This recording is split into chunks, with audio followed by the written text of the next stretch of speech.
زکوٰۃ حبوب و ثمار، ہر قسم کے اناج مثلاً چاول، گیہوں، جوار وغیرہ، اور ہر قسم کے تخم جیسے کرڑ، لوبیا، تخم خربوزہ، تخم تربوز میں زکوٰۃ ضروری ہے۔ البتہ وہ پھل جس کو ناپ کر جمع رکھتے ہو جیسے کھجور، کشمش وغیرہ، تو ان میں زکوٰۃ نہیں ہے۔ ان کا نصاب 5 وسق یعنی 300 سا۔ ہمیں معلوم ہے کہ 1 سا ہوتا ہے 2.34 کلو گرام، 2.34 کلو گرام، تو 300 سا ہوا 702 کلو گرام یا 1600 رطل عراقی۔ ہم نے شروعاتی ایپیسوڈز میں معلوم کیا تھا کہ 1 رطل ہوتا ہے 400 گرام، تو 1600 رطل عراقی ہوا 640 کلو گرام۔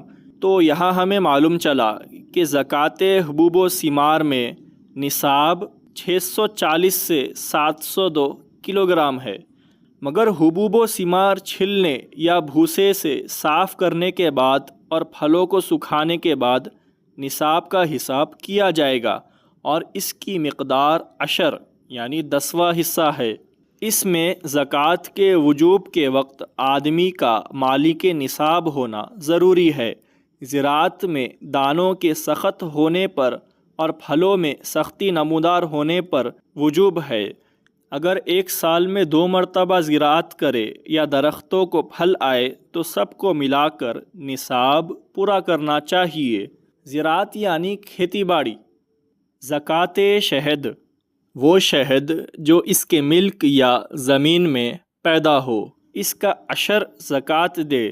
اس کا نصاب زکوٰۃ 160 رطل عراقی ہے یعنی 64 کلو گرام۔ زکوٰۃ معدن، وہ چیزیں جو زمین سے نکلتی ہے جیسے سونا، چاندی، تو اس کو گلانے اور صاف کرنے کے بعد 40واں حصہ دینا لازم ہے۔ اس کے سوا لوہا، تانبا، پیتل، شیش، جوہر، سرما وغیرہ ہو تو اس کی قیمت نصاب ہوگی۔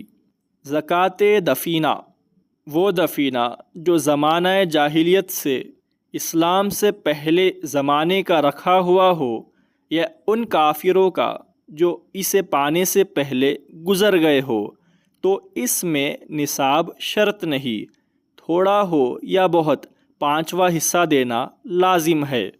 یعنی زکوٰۃ دفینہ میں جتنا بھی مال ہے اس میں سے 5واں حصہ دینا یعنی 20% دینا لازم ہے۔ زکوٰۃ نقدین، سونا جب 20 مثقال موجودہ دور کے حساب سے 88 گرام ہو اور چاندی 200 درہم 52.5 تولہ موجودہ دور کے حساب سے 613 گرام ہو تو اس کا 40واں حصہ زکوٰۃ دینا لازم ہے، جبکہ اس پر 1 سال گزرے۔ سونے کے معاوضے میں چاندی یا چاندی کے معاوضے میں سونا دیا جا سکتا ہے۔ مباح زیور پر زکوٰۃ واجب نہیں، البتہ اس سے زائد ہو تو تحت احکام زکوٰۃ دینا ضروری ہے۔ مباح زیور، مرد کے لیے 1 چاندی کی انگوٹھی ہے، 1 سے زائد انگوٹھیاں ہو تو زکوٰۃ واجب ہوگی۔ سونے یا چاندی کے دانت ضرورتاً بنوائے جائے تو ان پر بھی زکوٰۃ نہیں۔ اسی طرح ہتھیار پر سونا چاندی منڈھی جائے تو جائز ہے اور اس پر زکوٰۃ نہیں ہے۔ عورت کے پہننے کا زیور، خواہ وہ اپنے استعمال کے لیے رکھے یا عاریتاً دینے کے لیے، مباح ہے، اس پر زکوٰۃ نہیں۔ البتہ اس کے سوا سونے یا چاندی کے ظروف وغیرہ، ان کا استعمال مرد و عورت ہر دو کو حرام اور اس پر زکوٰۃ لازم ہے۔ زکوٰۃ عروض، عروض سامان کو کہتے ہیں، وہ سامان جو خرید و فروخت کے لیے رکھا جائے اور اس پر سال گزرے تو زکوٰۃ واجب ہے۔ اس مال کی قیمت کا اندازہ کر کے قیمت اگر نصاب قرار پائے تو نقدین کی طرح زکوٰۃ ادا کرے۔ اگر سال کے اندر قیمت نصاب سے کم ہو جائے تو زکوٰۃ واجب نہیں۔ اگر بعد میں پھر قیمت نصاب کے مطابق ہو جائے تو تاریخ تکمیل کے بعد نصاب سے مدت کا شمار ہوگا۔ جس سامان کو تجارت کی نیت سے نہیں لیا گیا ہے تو اس پر زکوٰۃ واجب نہیں ہے۔ متفرق احکام زکوٰۃ: ہر قسم کی زکوٰۃ میں وجوب کے ساتھ ہی بلا تاخیر فوراً ادا کرنا چاہیے۔ البتہ شدید ضرورت یا مستحق نہ ملنے یا اپنے مستحق پڑوس یا رشتہ دار کے انتظار میں تاخیر کرے تو مضائقہ نہیں ہے۔ زکوٰۃ کے فرض ہونے کا جو منکر ہو وہ کافر ہے۔ اگر جانتا نہ ہو تو اس کو سمجھایا جائے، اس کے بعد بھی اگر نہ مانے تو مرتد ہے۔ مرتد کے لیے 3 دن کی مہلت توبہ کے لیے دی جائے، اگر مانے بہتر ہے، ورنہ قتل کیا جا سکتا ہے۔ اگر کوئی بخل کی وجہ سے زکوٰۃ نہ دے تو امام کو چاہیے کہ اس سے مقابلہ کرے، کیونکہ یہ مانے ہے، منکر نہیں۔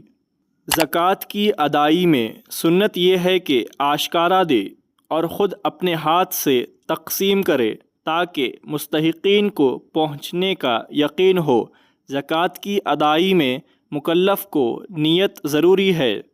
افضل یہ ہے کہ نیت دینے کے ساتھ ساتھ ہو، اگر کچھ پہلے بھی کرے تو جائز ہے۔ اگر بغیر نیت کے تمام مال بھی خیرات دے تو زکوٰۃ ادا نہیں ہوتی۔ نیت کا تعلق دل سے ہے، زبان سے کہنا ضروری نہیں۔ سنت یہ ہے کہ زکوٰۃ ادا کرتے وقت یہ دعا پڑھے: اللہم اجعلھا مغنیما ولا تجعلھا مغرما، یعنی یا اللہ اس کو فائدے کا سبب بنا، نقصان کا نہیں، اور اس کے ساتھ خداوند عالم کا شکر ادا کرے کہ اس نے ادائی زکوٰۃ کی توفیق عطا فرمائی۔ اسی طرح زکوٰۃ لینے والا یوں کہے: اجرک اللہ فیما اعطیت وبارک لک فیما ابقیت وجعلہ لک طہورا، یعنی جو کچھ تو نے دیا ہے اللہ تعالیٰ اس کا اجر تجھ کو عطا فرمائے، اور جو باقی ہے اس میں برکت دے اور اس کو تیرے لیے پاک کرنے والا بنائے۔ زکوٰۃ کا مال حسب ذیل 8 گروہوں میں تقسیم کیا جا سکتا ہے، جس کا تذکرہ قرآن مجید میں خداوند عالم نے فرمایا ہے۔ پہلا، فقیر، وہ جس کے پاس کچھ نہ ہو یا اس قدر ہو کہ جو نہ ہونے کے برابر ہے۔ دوسرا، مسکین، وہ جس کے پاس مقدار کفایت سے آ رہا ہو۔ تیسرا، عامل، وہ جو زکوٰۃ کی رقم وصول کرتا ہو اور اس کے متعلقہ کاروبار انجام دیتا ہو۔ چوتھا، مؤلف، وہ شخص جو اپنی قوم کا سردار ہو کہ اس کو دینے سے اس کے جیسے کسی غیر مسلم کے مسلمان ہونے کی امید یا اس کے شر سے بچنے کا امکان ہو۔ پانچواں، کاتب، وہ غلام ہے جس کو اس کے آقا نے معینہ رقم ادا کرے آزاد ہونے کا اختیار دیا ہو، وہ اس کی ادائی سے عاجز ہو تو تابحد ادائی اس کو زکوٰۃ کا مال دیا جا سکتا ہے۔ چھٹواں، عازم، وہ شخص جو مسلمانوں کی اصلاح یا خود اپنی اصلاح کے لیے قرض دار ہو گیا ہو۔ ساتواں، غازی، وہ جو اسلام کے لیے لڑنے والا ہو اور اس کو کوئی بیت المال سے ماہوار مقرر نہ ہو۔ آٹھواں، مسافر، وہ جو اپنے وطن سے جدا ہو کر حالت سفر میں ہو۔ زکوٰۃ کا مال پورے 8 گروہوں کو دینا مستحب ہے، ایک پر ہی کفایت کرے تو بھی جائز ہے۔ اگر بادشاہ زکوٰۃ طلب کرے تو دے دینا چاہیے۔ زکوٰۃ ان رشتہ داروں کو دینا سنت ہے جن کا نفقہ اس پر واجب نہ ہو، جیسے خالہ، ماموں وغیرہ۔ پھر ان میں بھی قریبی قرابت رکھنے والے زیادہ مستحق ہے۔ زکوٰۃ کا مال کافر، غلام، تونگر یعنی مالدار، اپنے باپ، دادا یا بیٹا، بیٹی، شوہر، زوجہ وغیرہ کو، یا ہاشمی یعنی ہاشم بن عبد مناف جو سرکار دو عالم صلی اللہ علیہ وسلم کے دادا تھے، کی اولاد کو دینا منع ہے۔